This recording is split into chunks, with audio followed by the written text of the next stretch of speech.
this time of year, obviously, March, it's where legends are made. And your guys know that. They've seen it their entire lives at the Division I level watching. Do y'all put a whole lot of emphasis on March? Is that something that, like, now it's time for March? Yeah, like, well, you want to, games in January, February become significant if you want to play in March. And, this is a unique setup with the Peach Belt, and we're a very good league. We have 3 of us are ranked in the region. Hopefully we stay at 5. We could drop to 6. So you have that angst a little bit, and you don't want to be scoreboard watching on Saturday and Sunday to determine whether you're in the NCAA tournament. So we control. We need to control.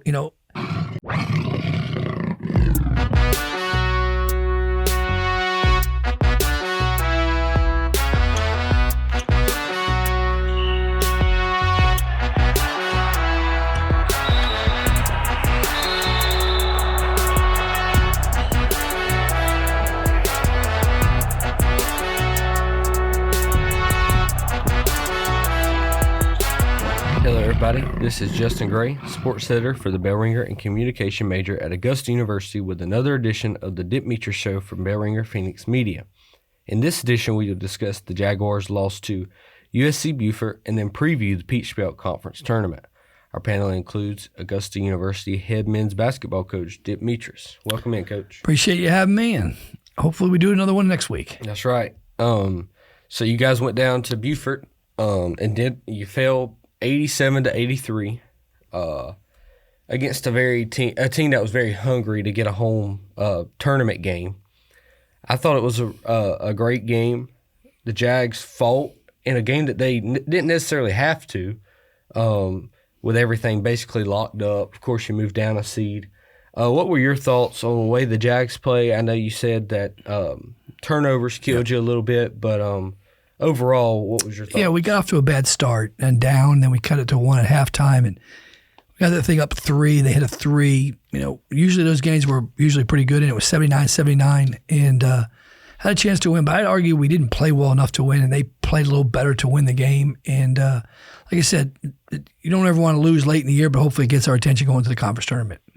Yeah, and you hope it, lights a little fire under you, especially for a team that kind of feels like they're already in the NCAA tournament as well. You need a little motivation going this time of year. Meach had 26 again. Max with a 17-16 double-double.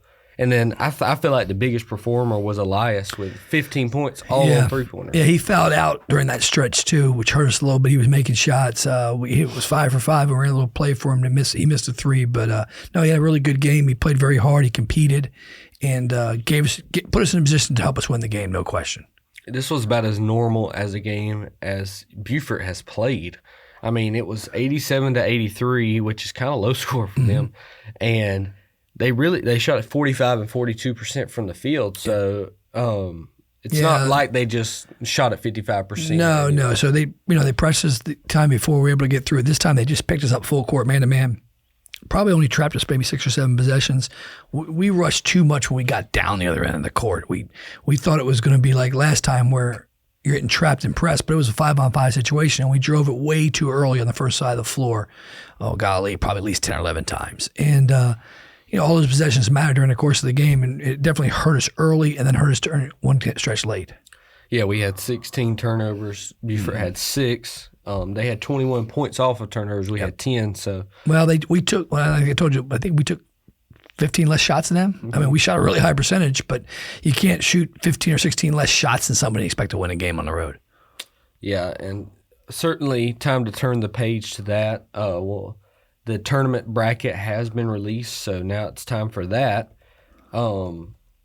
The Jags finished at the 3 seed. We'll play North Georgia tomorrow night at 7:30 after the women's game. And then the 1 seed is Columbus State, who plays Georgia Southwestern in the 1 versus 8 game. Aiken will host Flagler, and then Beaufort and Lander will play in Beaufort. Have you guys done this format before, like in the past? In my 20 years, we've done everything possible. We've done all one site, home sites. Last year, all the teams went to Aiken because they're number 1 seed. We've tried everything. It's nice to have the first one at home. They try to avoid the 12 o'clock game between Augusta and North Georgia at Aiken because, you don't really draw much. So, whatever the format is, we just go with it. And the trick is to be in the highest seed. If you win your first round, you get to host a conference tournament. And I've been in a situation where we've hosted that thing, we've lost, we've won it. So it's difficult. It changes each year. But, this time of year, we basically played North Georgia and played two-point game both times. And if you look at Columbus and Georgia Southwestern, it was a 3-point game both times. So you have the number 1, number 8 teams playing, 3-point games and then the 3-6 as well. And so it'll be interesting to see how it comes out, and you just want to play well and try to advance to Saturday down in Columbus.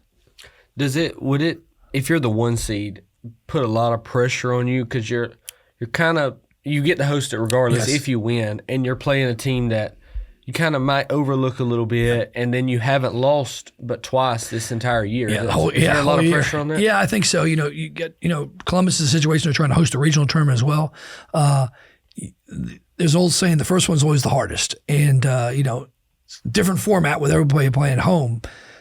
The worst thing you do is if you're Columbus is you win and then you lose on Saturday because then you're hosting a tournament in your gym you're not playing in. So it's happened so many different scenarios. I think last year North Georgia beat Flagler in the championship at Aiken. So, it's crazy how it all works out. And you just want to play well and put yourself in a position to you always want to win the regular season title or the conference tournament. And Columbus won the regular season title, and now hopefully we're trying to get this postseason tournament title. How do you prepare for 3 games in 4 or 5 days? But more importantly, how do you get the guys ready for basically the entire tournament? Like, especially guys, Meach is the only one who's been through 3 games in the Peach Belt tournament, won it. Yep. The rest of the guys haven't even made it past first round. No, correct? 100%. So therefore, you're focused strictly on North Georgia. If you're able to win that first one, then you're going to play. You'll know who you're playing by Thursday's practice. We have spring pause Thursday and Friday, so at least we won't have to run around, miss class time and all that. So I don't know exactly how it'll work, but I'm sure we'll practice on Thursday and we'll maybe practice and leave and go to Columbus. We're not really sure what time the games start on Saturday. But you just kind of go one at a time. The difficult one is the one, if you win Saturday, preparing on Sunday. Good problem to have. You're playing in a championship. And, it's not like the other team's not dealing with the same stuff. So, ironically, with our side of the bracket, we split with North Georgia. And then, Aiken's beat us twice. We've beaten Flagler twice. And we've beat Columbus twice. So, it's crazy how it all can work out. So, we talked about the player of the year, the all conference team stuff. It's not going to come out till Friday, correct? For some reason. Not too happy about that. Yeah. But so we won't know anything. We were trying to wait to see if Meach would be the player of the year and all that good stuff, but not going to be able to announce that until next week's episode. But, as good as he's played, he probably deserves it, but we finished 3rd, so that always plays into it. Yeah, that's always a factor, no question. And, Adderton was on the best player on the best team, so therefore he's going to get a nod. As a coach, you always look at the teams that are up top and you vote based on that. You get a couple guys in the poll or in the team because their team's successful. It's really hard as a coach to vote somebody who hadn't made the conference tournament or is in 8th or 9th place in front of guys that are on winning teams. So he's had a great year. Hopefully Max will get something as well. Hopefully he deserves it, and maybe John St. Germain too. Yeah, and a guy like Meach going into these big-time games, do you lean on him more, or is it more the same game? Yeah, we've leaned on him a lot. We need to get some production out of everybody else, but he was really good in the North Georgia second half game here. He's not going to get 32. I don't know if he's going to get that. They obviously got A.J. White, who had 20-plus against us. So, hopefully those guys wash each other out and everybody else plays well. So this is a clash of 2 really good coaches. We know that. And they're fighting for it. They have to win the tournament, yes, correct? Absolutely. To get in. Mm-hmm. Knowing that you're playing such a desperate team and a team that knows what they have to do to get in, how do you prepare the guys? Because they're going to be physical and they're going to be ready to roll. Yeah, I mean, that's why, that loss, you look at it and go, okay, we're coming off a loss. And you don't want to lose back-to-back games like you pointed out there earlier. We haven't lost them since early in the year. So, yeah, you want to play well. They won their last game against Clayton. So, this will be an interesting matchup. We're very similar. We both put the ball inside. Both the best players take most of the shots. So sometimes it comes around to the role guys, how they do. Yeah. Speaking of that trend, yeah, you guys have not lost or have not went after a loss without losing multiple games since the 0-4 start. And, what has that been? How have you done that? Is it just a turning of the page thing? Yeah, or is it ironically, after we lost to Buford, we came back from the trip. I got in my locker room. I say, hey, man, we were 0-4 at one point. Okay, so we're 19-5 since then. Let's not panic. Let's just practice well and prepare for wherever we're going to play, because by then I think we knew we were playing North Georgia, because the Georgia Southwestern game had just finished when we got home. And we didn't really know for sure, because you had this Columbus Georgia College game. So, guys, when they walk in the office on Monday or walk to the gym, they knew who they're playing. But no, you just kind of, the old standard thing is 0-0, and you want to win this game, and you want to put yourself in a position to go down to Columbus and play another good team, whoever that's going to be. Is it a thing like that it's good you played them in recent memory, so the guys are like, okay, they almost busted? Yeah, I hope so. You have weird scenarios. Sometimes you play somebody right away again. Like Celeste played Lander back-to-back. Now she's playing him again. So, since that game, we've had 2 games. Since that game, they've had 2 games. So you really don't. You do pay attention, but you're really focused on your next game. I knew they played Clayton because that was the last game of the year, and I kind of forgot they had played Aiken after they played us. So you watch the films and you dissect what you can. Yeah, and this time of year, obviously, March, it's where legends are made, and your guys know that. They've seen it their entire lives at the Division I level watching. Do y'all put a whole lot of emphasis on March? Is that something that, like, now it's time for March? Yeah, you want to, games in January, February become significant if you want to play in March. And, this is a unique setup with the Peach Belt, and we're a very good league. We have 3 of us are ranked in the region. Hopefully we stay at 5. We could drop to 6.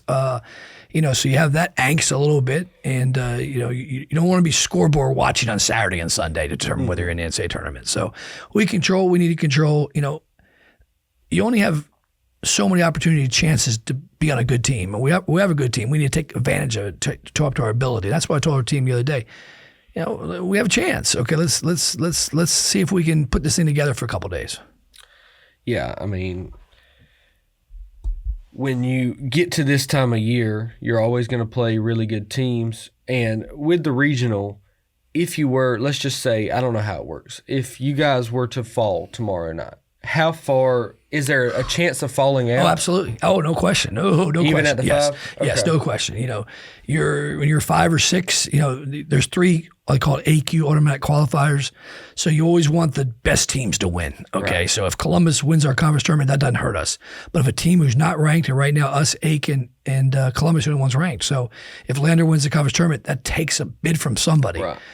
If you're number 8 and 7, you're worried, even number 6, because there's 3 different leagues going on. And you never can predict this stuff. You never can predict it. And, I've been in situations where one year, many years ago, we lost in a game. I drove up and watched the other league play. I'm like, well, what else am I going to do? I knew we were in the tournament. We're not in that situation right now. I think we have to win to solidify ourselves in the NCAA tournament on Wednesday. So we need to pull for... Well, we want to win it all. Yeah, we want the good team. Anybody who's above us in the ranking, Lincoln Memorial, win it out, baby. Okay. Yes, win it out. Okay. I mean, if it's not us winning, let's get Columbus to win it. And Pembroke's right behind us, but you don't want like Emmanuel's number 9 or 10. If they get in, if they win that tournament, they're taking a bid. Whoever's number 8 or 7 will go home. So you it's the tough thing about Division II. You have to literally wait and see. Now sometimes like Conference Carolina's already started their tournament, but they give automatic bids, or Emmanuel and Pembroke advanced to the semifinals. So they don't play until whatever this weekend. All these other teams are knocking each other off. So like a Young Harris, who's the 3rd seed, they played last night. They'll have to play again in order to play the winner. They'll either play Emmanuel or Pembroke eventually. Gotcha. Okay. So when you look at the tournament, and let's just say all the high seeds win, and your path would be North Georgia, Aiken, and then Columbus State to win it. That's probably the toughest path in the region. Yes. By far. Yes. And most physical, too. Yes. How do you get your guys ready to play those type of 3 straight physicality games like that? That's the big challenge. When you fortunately, Wednesday you have a little break before Saturday. But you're playing on Saturday, you're turning around playing Sunday afthose But I always say this, if you're playing in a championship game, you should have the juice. It's kind of like the first game of the year. You're not tired. Right. Those January and February games, you're in the middle of nowhere playing a game. Sometimes you don't have the mental approach, but hopefully that'll be a big challenge for us, like physicality of games. And, we only have one senior, and Columbus has got 1,000 seniors. I think everybody's a senior. Aiken's got, pretty good senior class as well. So, we just want to put ourselves in that position to see how we do. And, if we're fortunate enough to win Wednesday, you are sitting there looking at a possible same scenario that could happen in an NCAA regional tournament. Right. So that's the beauty of playing our league. Yeah. And, when you get into these type of games, it's all about, focusing on the task at hand. Last year, I played Flagler up at Aiken, and they ended our season. Yes. Do these guys remember that, and how much emphasis do you put on, we got to wake up? Yeah, I think the guys who are returning definitely remember it. But I made that comment to our team. We deserve to be kind of playing right now because we have practiced the right way. We are getting better. Now the question, are we good enough? Last year's team, the season got long for us, and we were mentally, physically drained, and it showed in our conference tournament. So right now, I like our vibe. I like our attention to detail. And I like the fact that we're playing at home. If this was a neutral site game, it's kind of weird.